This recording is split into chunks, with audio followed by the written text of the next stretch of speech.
Okay, Mango Dog here in my garage looking at my 3-in-1 and looking into the sun. I've had about 4 or 5 of these little, what they call Valencia Prides when I bought the tree, but I don't buy it. They're just too fibrous and small. There's a few more in here. There may be 7 ounces. Here's one Namdok Mai that finally yielded and kept on the tree. That's an accurate labeling of this tree, I think. And then on this side, there's no fruit. This is supposed to be a Hayden, I think, but I won't be able to tell until it fruits.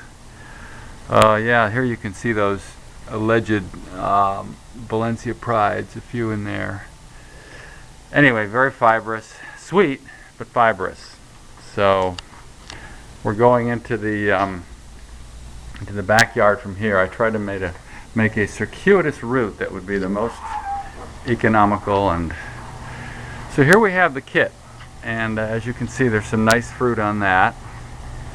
I think I have 3 and then a small one on the other side. The tree's all strapped up between the palm trees. We'll go over here and I'll show you some burn that's happened. This is a west-facing wall. So this is the top. I even have this behind a little Chase Lounge thing. Yeah, look at this burn here from that 120 plus degrees we had a week and a half ago. The lower shaded part, of course, looks fine. This is just my grafting tree. Nothing special about this. It's a came up from the roots, and I've been well. Let's see. What do I have? I think this is a Nilkaram. This graft here, but it hasn't really grown. Oh, there you are. Sorry. And then down at the bottom there is a what does this say? I showed you guys this before. This is a Kuklam Krong, this little thing, but it hasn't grown either. Anyway, this is a tough spot. So we'll just head over here. This is where the Edward was. And I planted a couple of papaya, which really take the heat a lot better than mangoes, even though the mangoes are pretty good. So this is probably going to be a permanent papaya spot, along with these papaya, which, you know, there's one I cut back because it got too tall and never resprouted. And this is a couple of TR Hobies, and then this is just a straight Mexican. It's got a few fruit up there. You know, when it's this hot, they don't set fruit. They just vegetatively grow. Anyway, here's what another, I think, mislabeled tree. This is the Namdok Mai. And like the one in the other shot that I just showed you, it had a pointed fruit. Well, this one, as you can see, almost looks like this character sold me like another Manila or something. I mean, there's nothing Namdok Mai about these fruit. So, you know, I don't know what that's all about. This is a Glen. Also some burn damage, but not bad. A couple of fruit here. See the little burn mark at the top, and then coloration, and it's a pretty good size. They're probably 1.25 pounds, 1.5 pounds. There's a couple more back in here that are really nice. They'll be tasty. And this hasn't grown a lot because I didn't get a lot of fruit from my big Manila this year, so I thought as it's turned into an alternate bearing tree, I thought I'd just let some of these other ones carry fruit. This is the lemon zest, which I just talked to JF yesterday about. This thing vegetates like crazy, and it didn't have any flowers or an attempt at flowers in the springtime. So he told me about using the potassium nitrate, and I'll probably try that next year. I've just got great growth. Again, you can see the burn from the heat, but not too bad, really. There's some worse ones. Ones in worse conditions I'll show you. God, I can't see anything because I'm blinded, so I'm not sure I'm showing you the tree. All right, let's whip around here. Don't get dizzy. Here's a this is a pina colada, and it's got a little bit of new growth at the top. Again, this is kind of surrounded by these other trees. This orange, this big Tipuana tree, and then, you know, up there you see the other protection that they get from these high palm trees. So anyway, this has two fruit. They're yellowing up nicely. One of the oddest shapes I've seen with this little wrinkle in the shoulder. I hope this is what they say it is. There's the other wrinkle on the other one. You see it there?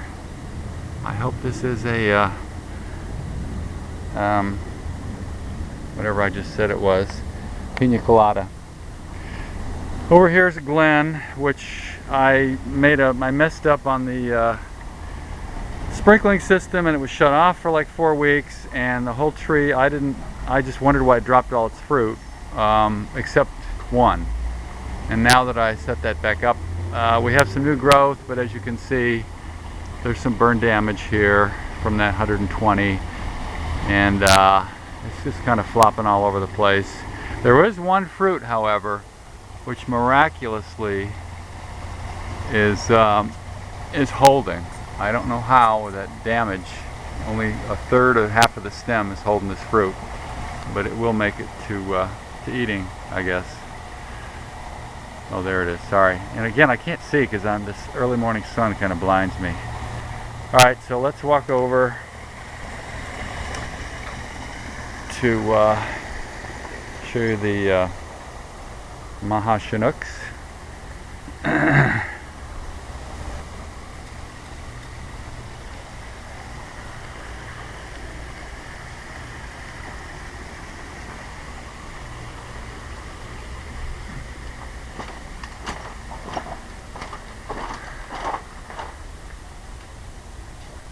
This is an old, this is a Manila here.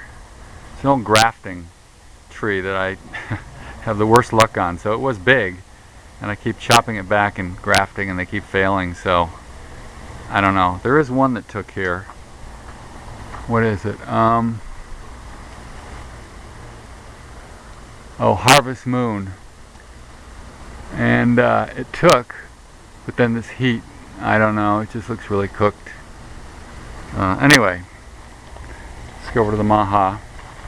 Really nice sized fruit here. They're probably about 6 to 7 inches long. There's a couple there. Some color going on there. More color there, and there's one on the other side over there. And this tree, again, because it has the advantage of all these palm trees that, you know, run interference on the sun. Over here's more. It has the advantage of not getting so hot. And as a result, it hardly burned at all. It's a little burning on the tips up there. So, my conclusion is, in the desert, close planting of trees, and you know, plant even under trees if you can, because there's plenty of sun. There doesn't seem to be a shortage of light. Okay, this is, oh, look what's on the ground. This was not planted. There's my first Rosa Gold that fell off the tree. Interesting. That was a shocker. Interesting. I didn't expect that. There's another one over there. This small one there. Not even coloring at all. I don't know why this one must just be colored up earlier. There's another one in here somewhere, which I'm not going to dig because I want to show you the rest of the. And there's two little ones up here. I don't know what that's all about. And there was something. I don't see it anymore. Another place. So let's go through the house with my Rosie, my first of the season.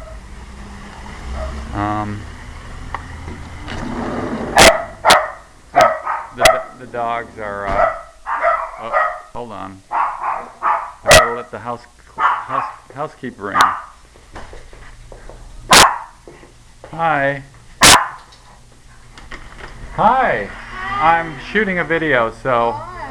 Oh, there's 3 of them today. Hey guys. And that's Gracie there. And Oliver. The mad dog. Anyway, let's continue.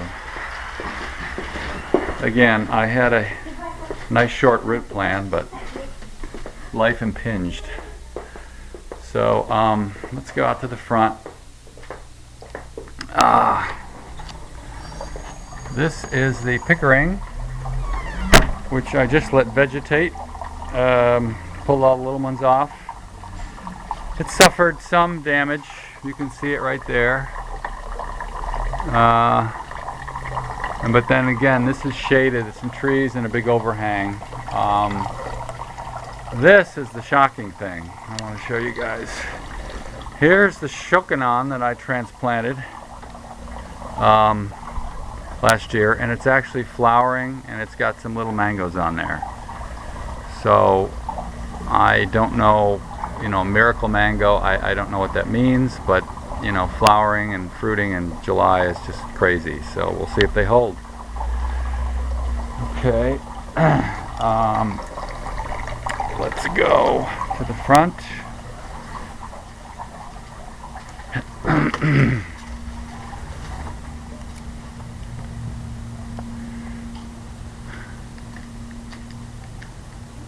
Morning. Hi. This is the Edward, and this was in front, and it's got a lot of damage. They're all in the tips though. You see that? All in the tips from that heat we had.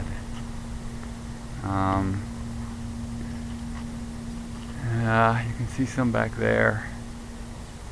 You know, and not bad. You know, if these were out in the middle of a sandy backyard, they would have just fried. Oh God! And now the truck is coming by to make things interesting, even more so. All right, over here, inside this courtyard, we have the coconut cream, which is behind my Irish flag for protection from the western sun, and it's doing okay. It's greening up and had a fruit that it fell. So, and there's the Manila up there. I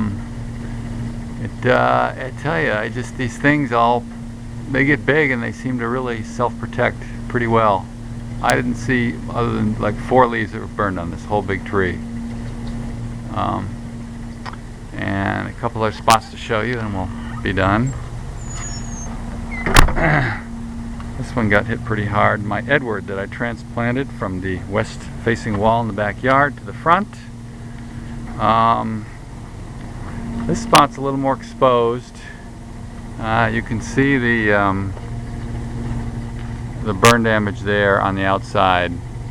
But again, it's not, you know, it still has a growing tip right there. So it really wasn't bad considering what could have happened.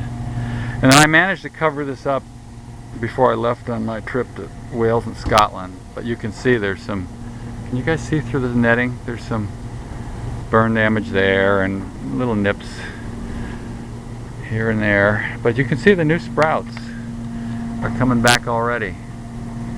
So yeah, this took the transplanting really well. So I'm looking forward to maybe getting my first Edward next year. And last and youngest is my little orchard over here with 5 trees. This one nearest the house is a kit, and it's doing quite well in all this heat. You'll see I have a shade structure I set up, which covers actually these 3 plants over here. This is a Maha Chinook, which had some burn damage. But it's got new growth right there, so it wasn't bad. This one, which is on the outside, this lost a lot of leaves from the new growth. More burning there and there. And then this is this is the gold nugget. It'll come back though. I see, you know, the points are all still green and viable. So over here is the Bombay. Every stick of new growth just fried. So